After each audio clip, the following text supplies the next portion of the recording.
So last time we talked about your sort of journey into the tech world, how you got from Palestine into tech, and then we talked about how you did have BitLab as your tech company or tech firm, but then you decided to pivot from doing just tech and startups into actually medical technology, med tech startups, and AI agents, which is something that you're now very interested in, and this is something that you're basically, if you look at our website currently, it just says AI agents, which is a word I actually never even heard until I met you. So what is an AI agent? That can be our first question here for this episode. So when we say AI agent and we talk about agents, it's, we think of an agent as an intelligent entity. It's certainly more intelligent than just, code. And the distinction is that an agent is able to kind of reason. So before, typically when you code something, it just goes and does the thing. An agent is able to take an input, process it, just like the human mind does, reason about it, and then go and do some actions, right? So there is perception, right? Or how the agent will perceive the outside world. Then, there is the goal of that agent and what's the job it's trying to accomplish. And the agent, as opposed to like when you code something, it's going to be like, if this happens, then do this. If that happens, then do that. And it's a lot of kind of conditionals that you write, right? Or rules that you set. With an agent, you don't have to set as much rules. You're telling the agent, here's the inputs, here's your ultimate goal, here is some tools for you to use. You go sort out the job, right? And to give a concrete example of that, let's say, I want to build some code that is able to go and mine the web for information, right?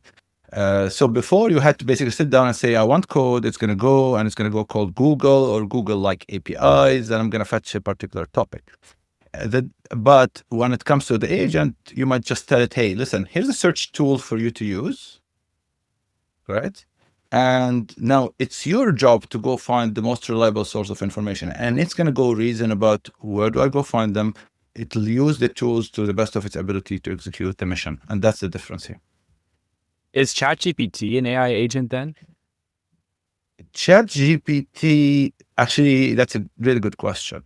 The first version of ChatGPT was not an AI agent because essentially it's an LLM. You called it and said, here's a bunch of text for you. Predict for me what's the next, like what you should generate. And it'll go and generate a bunch of text.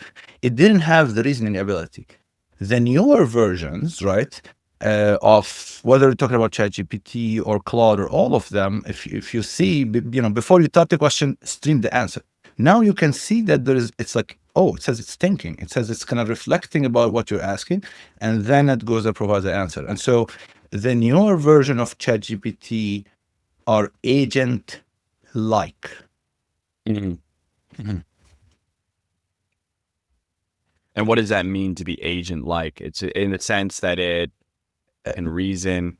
It can reason, but ChatGPT, the reason I call it agent-like is because it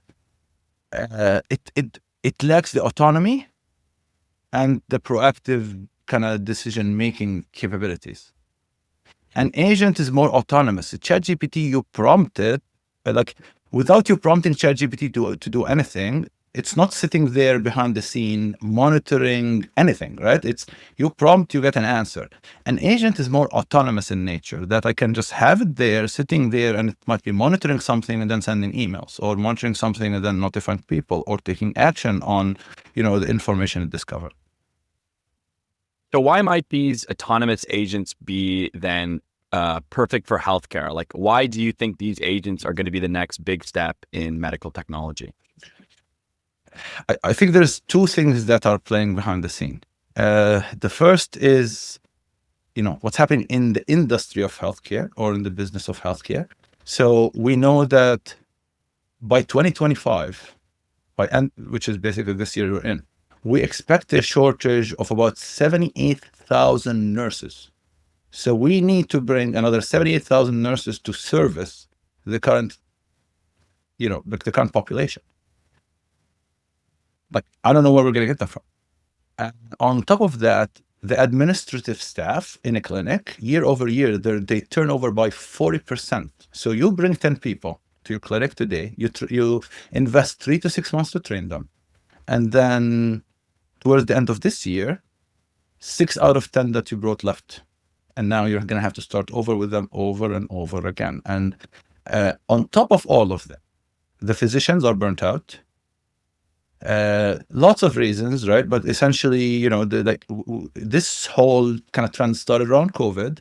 And ever since then, all the forces blowing on healthcare, more expensive healthcare, more expensive staffing, less doctors generally available to cater to more and more people. And this is a recipe for burnout. So about 49% of physicians are reporting being burnt out, and they're just tired. They want to get out of practice, and the technology they use isn't helping. The processes around them aren't helping. Insurance and billing and all of these things are not helping. So you are in an industry where there's so much change, all of it happening at the same time, and all of it, for the most part, begging for efficiency. Mm-hmm.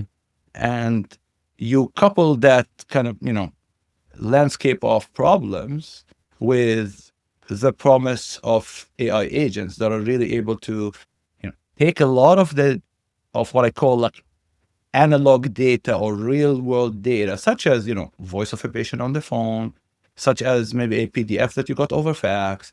All of these things today are dealt with via having, a staff who's sitting down, answering the phone, who's sitting down and looking at those documents, triaging those documents, which patient do they need to go to. So the pain coupled with LLMs and agents who are actually, for the first time, we have a tool to be able to take that analog input from the outside world, transfer it into a digital that our systems can understand, and we can kind of plug in, and we can do some processing based on. And so the innovation and what's happening with LLMs and AI agents is the promise of the efficiency. And those agents are really good at the kind of work that humans hate, right? They're like, an AI agent is not going to come. AI agents are not going to complain if you give them, 50,000 patients to process or 5,000 patients to process, versus try to do that, with someone who's kind of working, working a 9 to 5. It's, it's a lot to deal with. It's super repetitive. It's super boring. It is not the kind of work that, anyone would find fulfilling. So you have people who are unfulfilled by their work, and then you have, agents that excel at doing that work. And so this is kind of the massive opportunity here, is bringing more and more efficiency to healthcare, bringing more and more just improving the quality of care by delegating anything that is, let's call it kind of lower level, repetitive work to those agents. And that would free up the staff to deal with what they're meant to deal with in the first place. Like, right, if I'm a secretary and my attention is on the phone, and I'm trying to handle the phone, and I'm trying to handle the physician who's in the back asking me to do stuff for him, and at the same time trying to service the patients in front of me, what do you think my day looks like? Versus if we take away all of those, inefficiencies, frustrations, dealing with insurances, dealing with, the patients on the phone who are trying to book straightforward appointments, dealing with the paperwork that's coming from the outside world. If all of this is delegated to someone else, then me as a staff, as a nurse, as a physician, my job is now dealing with the patient in front of me, servicing them, giving them my attention, as opposed to my attention being split across 3, 4, 5, 6 things. And that's the promise. So let's say now you're now a clinic administrator, you have unlimited budget, and I tell you, build your clinic with as many AI agents as you want. Like, what's the best possible outcome with AI agents in a clinic? Like, all the things the agents could do in a clinic. You mentioned some already. So I would basically implement agents wherever. The rule of thumb is wherever kind of the analog world is kind of meeting the digital, because that is typically where the friction is.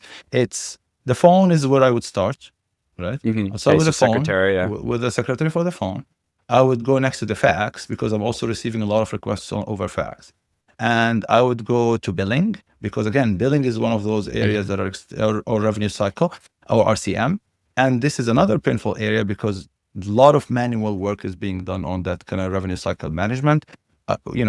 Scribe is something that we've seen physicians, adopt and love. And there's still, again, a lot to be desired when it comes to the scribes we've seen in the market today. And so if I will go kind of phone agent, fax and email agent that deals with all of those, again, information that we're getting bits and pieces over phone and fax, I would go to revenue cycle management. And again, I would want to automate as much of that as possible. And then we go into kind of more nuanced agents, for example. What about in the medical, like Yes. in the room, what could we be seeing? The scribe is the main one, and I think the next version or next generation of scribes are going to be way more powerful than the ones you see today.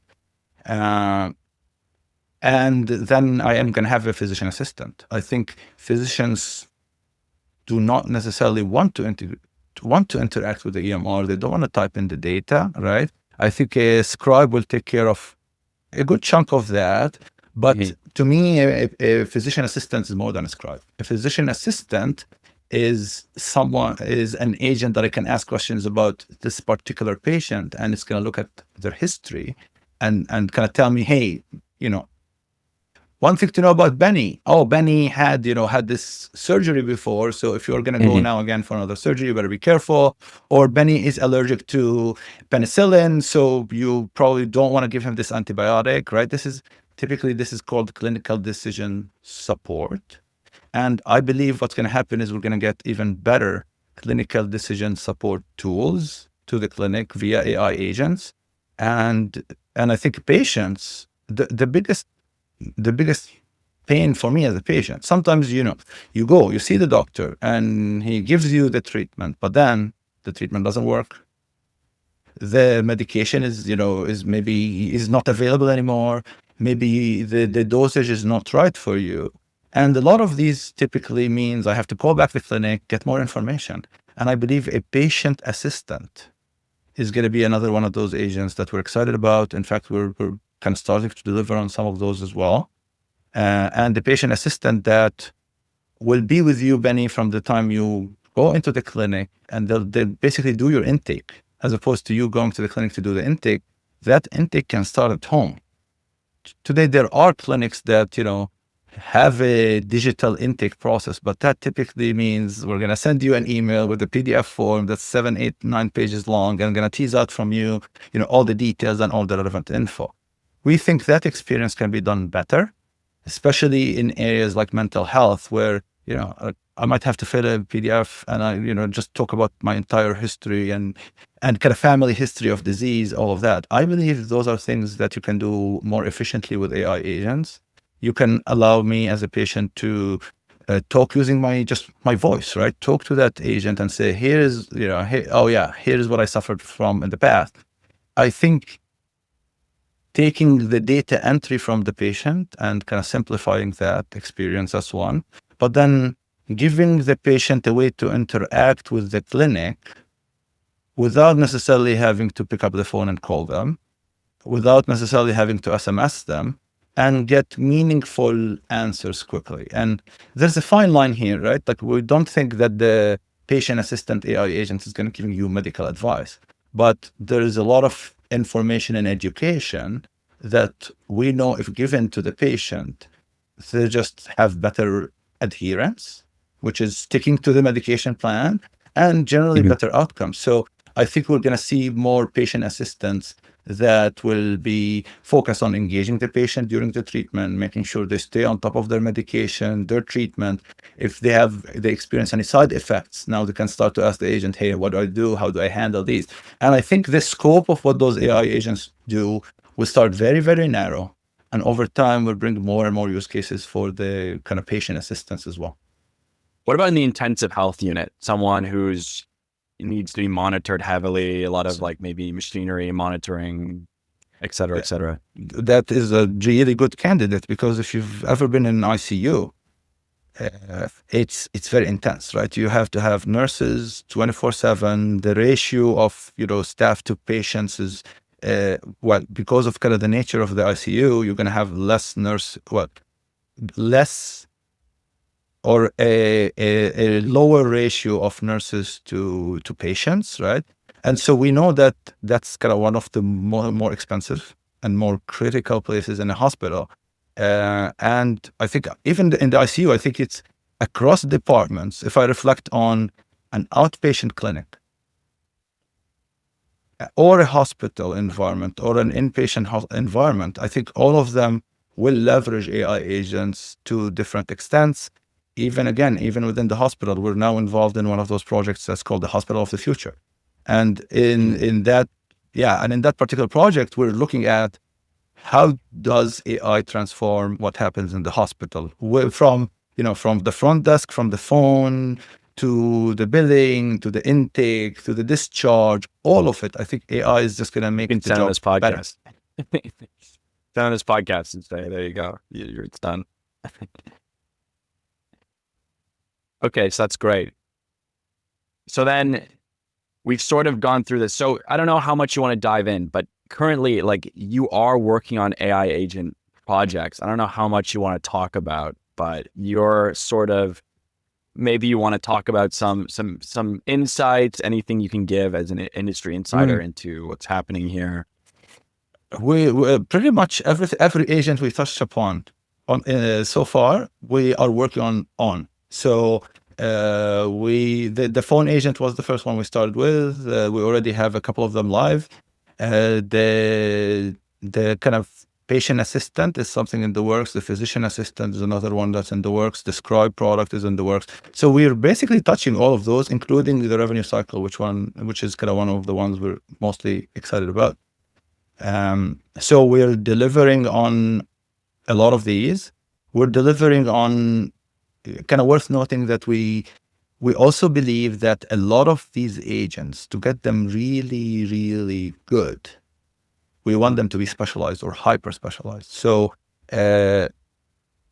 you could build a general purpose physician assistant, and that might be great. And however, what's more valuable is an oncology physician assistant that is specialized in kind of cancer related cases, and kind of, I would rather work on pediatrics physician assistant or pediatrics patient assistant, just because our thesis is that the more well-defined the agent's job, the more well-defined the body of knowledge that the agent has to act on, the outcome is just usually better agents, higher precision, less likely to hallucinate, and just better know-how, right? So the game for us is really kind of creating specialized agents. And I believe a lot of the EMRs will go and try to build their own agents. And that's all and well. I think it's, it helps the entire industry. But the kind of agents we want to bet on are hyper specialized, because they're just going to be able to do the job better than anyone else. And that's kind of the big thesis for us. Are existing EMRs a really big pain point with agents? Because I don't know. I mean, I assume someone watching this has a medical background, but basically you have, hundreds of EMR systems. Every EMR system operates differently. And to have an agent, it will have to, at some point, integrate or speak with one of these EMR platforms. So that is a big pain point potentially going forward. Would you agree or no? Yes, but that's a pain point for us to deal with. It's not a pain point that the physician necessarily has to experience. It's a pain point for anyone who's building those agents, because the agent has to be able to talk to different EMRs, right? Every clinic has their own version of it, and it gets even further complicated because some of them are really, really ancient, right? And desktop based, they're not even web, they're not even cloud. So how do you bring, you have this old legacy technology in places you walk into, and I'm like, oh my God, this is desktop based, built in the 90s. How do you get that kind of system to talk to AI agents right now? But hey, I'm excited, Benny, because we are actually working on on a few solutions around how we bring those kind of legacy EMRs to kind of the AI agent landscape. That's a very ambitious, exciting project for us. Can't share more about it now, but Of course. we believe that is going to give us that acceleration we need to be able to get the agent technology that we're building into more and more, healthcare organizations. It's sort of a tangent, but like with all these EMR systems, like, what's your overall opinion on this? Like, do you think there should be more regulation to push people to use wouldn't it be more convenient for the medical industry just to have like 2 or 3 EMRs? Like, it seems like it's just like the Wild West when it comes to EMRs, which really surprised me. And I don't think so, because I think if we learned anything, and like I spent a lot of time in the SaaS landscape in general, and what I learned in SaaS is that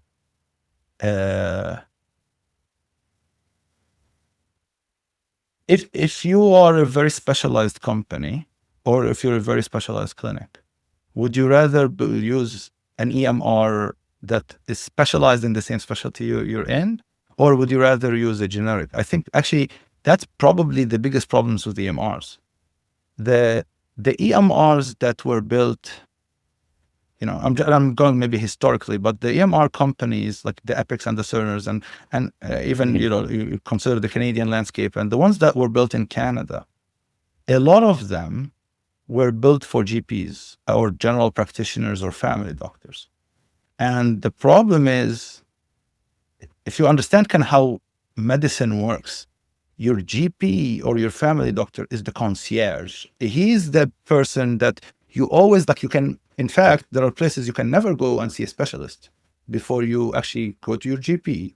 He'll assess you, he'll refer you, and then you'll go to the specialist, right?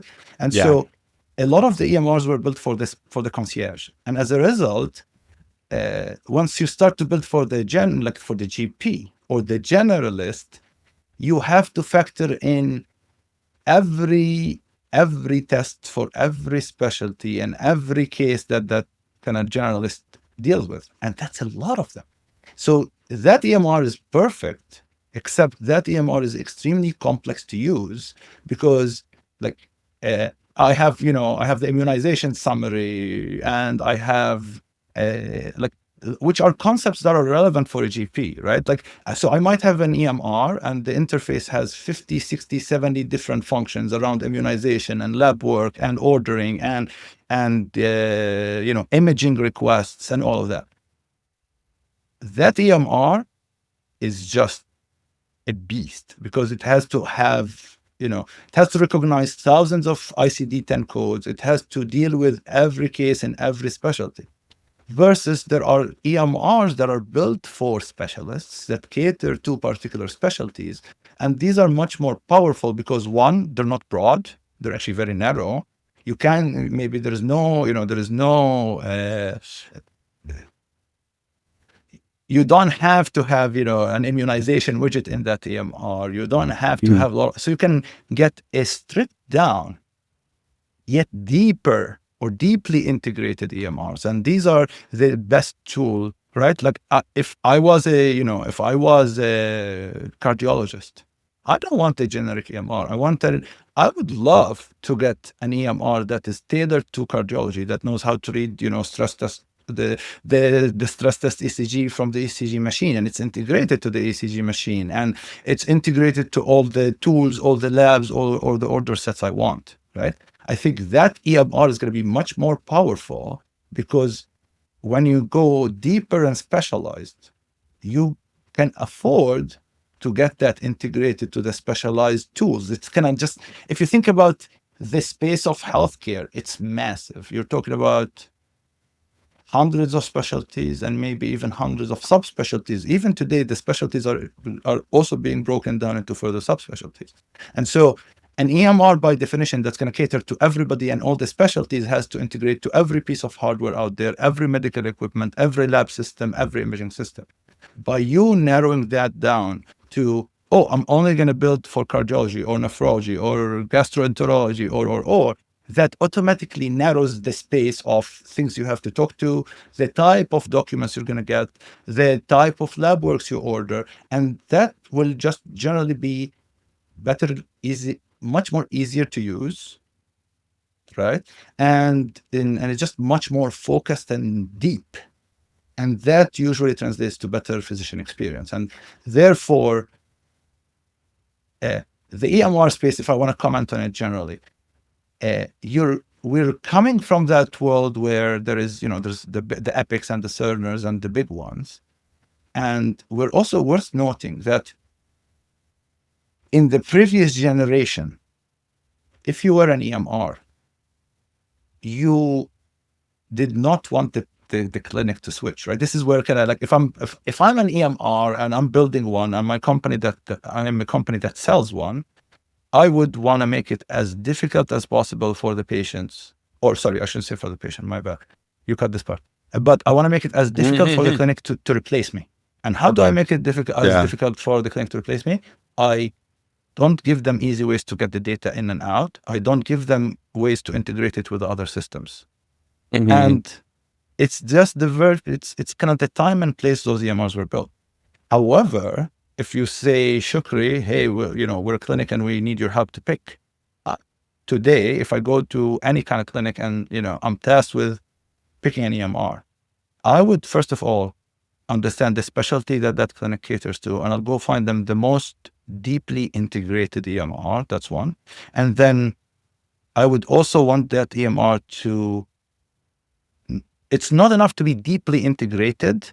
I want it to be deeply integrable in the sense that it has APIs that allows me to push data in, pull data out from anywhere and everywhere. I think the best EMR who's going to kill it. And look, if you ask Shukri down to your head, Shukri, you're going to go build an EMR now.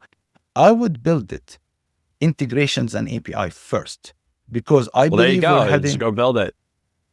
We built an EMR before, and who knows? I wouldn't discount the idea, Benny. But I think if I'm to go build a new EMR, I think the EMRs of the future are going to look a lot like the HubSpots, the CRMs that we're used to, and in the sense that it's easy to get data in it from lots of sources, and it's easy to push data from it to other systems. And I think the EMR of the future acts as that system of record and hub. It's the hub that everything else connects to. Today, it's the silo that is the castle that nobody can get to. And I think, but I guess it's also for security reasons. It kind of has to be like that as well.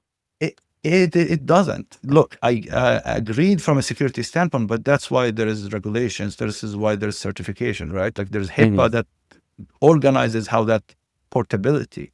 HIPAA is about portability of the data. And I think, unfortunately, the reality between HIPAA and the reality is a big delta. And so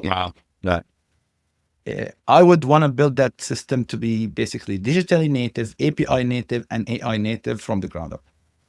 Well, that's it, Shukri. That's everything for today. Thank you, sir. Cheers.